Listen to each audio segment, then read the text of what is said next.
Right జాతీయతను కాపాడడం. మధుసూదన్ గారు ఈ వ్యవహారం గురించి మొత్తం బ్రీఫ్ గా ఏం చెప్తారు?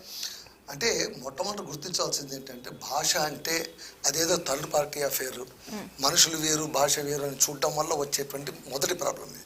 భాష అనేది మన అస్తిత్వం, it's existence of everybody, it's a individual entity అంటాను నేను. భాష అనేది నా భాష, నేను అంతే. నా భాష అంటే నన్ను అన్నట్టే. ఇప్పుడు జాతీయ భాషగా హిందీని గుర్తించాలంటే అసలు హిందీయేతర భాషలు మాట్లాడే వాళ్ళు 60% ఉంటే హిందీ మాట్లాడే వాళ్ళు 40% ఉన్నారు దేశంలో. మళ్ళీ 40% మంది మాట్లాడే వాళ్ళు 60% హిందీయేతర భాషల వాళ్ళని ఎలా రూల్ చేయగలరు? ప్లస్ ఇంకోటి భాషా ప్రయుక్త రాష్ట్రాలు వచ్చాయి మనకు. అలాగే రాజ్యాంగం 8వ షెడ్యూల్లోనే భాషకు సంబంధించినటువంటి ఎవరి భాష వాళ్ళకు ఇదని ఇచ్చేశారు. పైగా ఏంటంటే ఇప్పుడు సౌత్ ఇండియన్ లాంగ్వేజెస్ అన్నప్పుడు ఇక్కడ ప్రతి భాషకు కూడా దానికైనా ఒక చరిత్ర ఉంటుందండి. ఏ భాష కూడా ఆకాశం నుంచి రాత్రి ఊడిపడలేదు. 3000 సంవత్సరాల కిందటే ద్రవిడియన్ లాంగ్వేజ్గా ఆవిర్భావం అయింది. ఆ ద్రవిడియన్నే 12 భాషలుగా విడిపోయి ఇప్పుడు తెలుగు, తమిళ ఇవన్నీ భాషలుగా వచ్చాయి, ఉపద్రావిడ భాషలుగా వచ్చాయి. సో రిచర్డ్ కాల్డ్వెల్ అనేటువంటి ఆంగ్లేయుడు వచ్చి ద్రవిడియన్ ఫైలాలజీ అనేటువంటి ఒక సబ్జెక్ట్ చెప్పేంత వరకు కూడా మనమందరం కూడా జనని సంస్కృతము ఎల్ల భాషలకు అనేవాళ్ళం. అన్ని భాషలకు తల్లి సంస్కృతమే అని మొట్టమొదటిసారిగా కాల్డ్వెల్ చెప్పాడు. No, it is not like that. Indo European languages వేరు, ద్రవిడియన్ లాంగ్వేజెస్ వేరు. ద్రవిడియన్ లాంగ్వేజ్లో ప్రోటో ద్రవిడియన్ అని ఉంటుంది. ఆ ప్రోటో ద్రవిడియన్ నుంచి విడిపడినటువంటి భాషలే తమిళ, తెలుగు, కన్నడ, మలయాళం. అందుకే మీరు చూడండి, ఈ 4 భాషల్లో కూడా సారూప్యత ఉంటుంది, సామ్యత ఉంటుంది. వీటిలో సంస్కృతం ఉండొచ్చు, సంస్కృతం ఖచ్చితంగా ఉంటుంది. మీరు హిందీలో చూసుకోండి, సంస్కృత పదాలు ఉంటాయి. తెలుగులో చూసుకున్న సంస్కృత పదాలు ఉంటాయి. సాంస్క్రిట్, ఇప్పుడు ఇంగ్లీష్ ఎలాగైతే కామన్గా అండర్ కరెంట్గా ఉందో ఒకనొకప్పుడు అత్యంత ప్రభావితమైన భాష వచ్చి సంస్కృతం. ఇప్పుడు అత్యంత ప్రభావితం చేయగలిగిన భాష వచ్చి ఇంగ్లీష్. అంత మాత్రాన ఇంగ్లీష్ నా మాతృభాష కాదు, అంత మాత్రాన సంస్కృతం నా మాతృభాష కాదు. నా మాతృభాష ఏదంటే నేను పుట్టినప్పుడు నా కుటుంబం మధ్యలోన, నా ప్రాంతం మధ్యలోన ఏ భాషలో అయితే నేను కమ్యూనికేట్ చేసుకోగలిగానో అది నా మాతృభాష అవుతుంది. దాన్ని మీరు జాతీయ ఉద్యమం పేరుతోనో లేకుంటే దేశమంతటా ఒకే భాష ఉండాలంటే దేశమంతటా ఒకే మతం ఉందా? దేశమంతటా ఒకే అఖండంగా ఉందా? విభిన్న రాష్ట్రాలుగా లేవా? ప్రయుక్త రాష్ట్రాలుగా మార్చలేదా?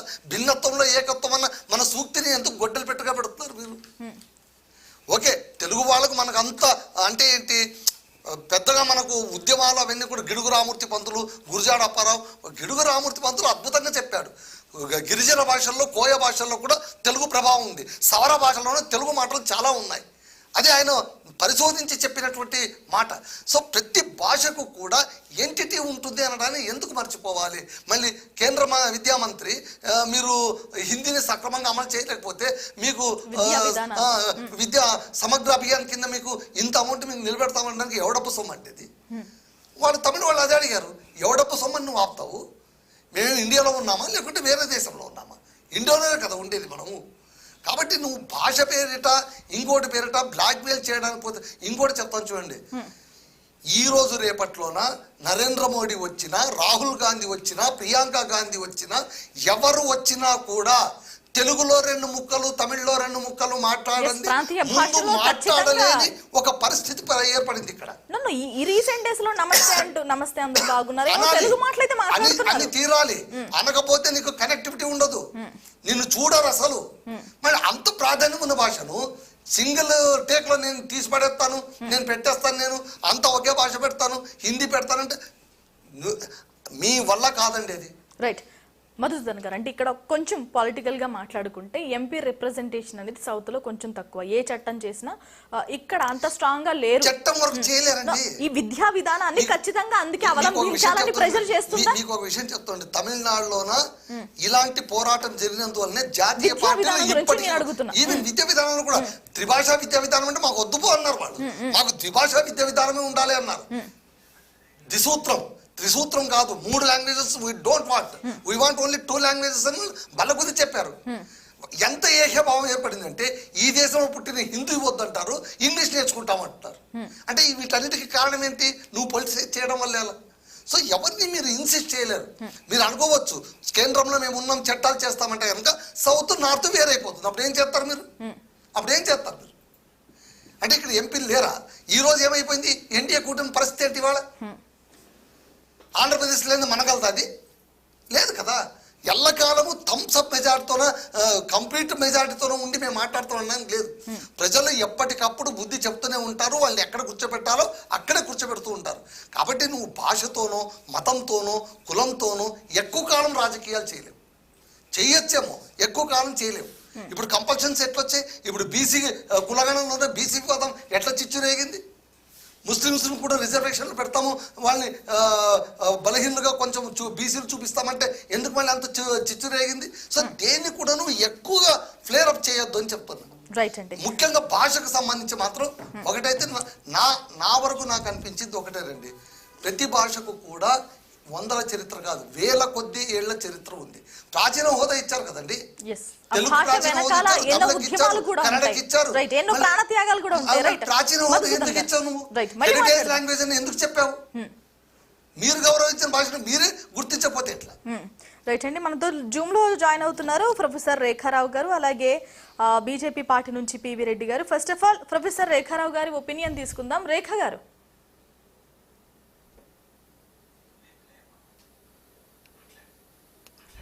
రేఖారావు గారు,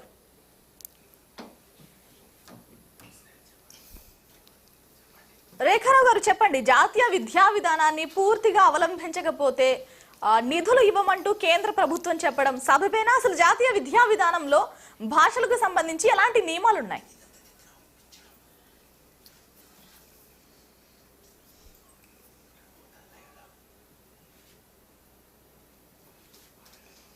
రేఖారావు గారు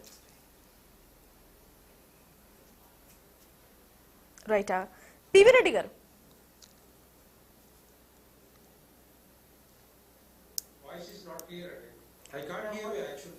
రైటా? పివి రెడ్డి గారు, ఏంటి జాతీయ విద్యా విధానాన్ని ఆప్ట్ చేసుకోకపోతే, పూర్తిగా అవలంబించకపోతే డబ్బులు ఇవ్వము, ఇది కేంద్రం స్టాండా?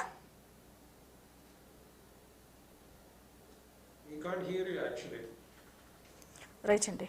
రెహమాన్ గారు, ఇది అసలు కరెక్టేనా? కరెక్ట్ విధానమేనా?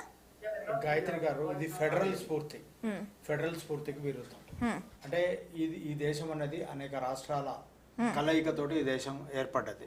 అంతకుముందు అనేక సంస్థానాలను కలిపి దేశంగా ఏర్పడ్డది. రాజుల కాలంలో చూస్తే కూడా ప్రాంతీయ భాషల్లోనే శిలాఫలకాలను కూడా వేసినటువంటి పరిస్థితి.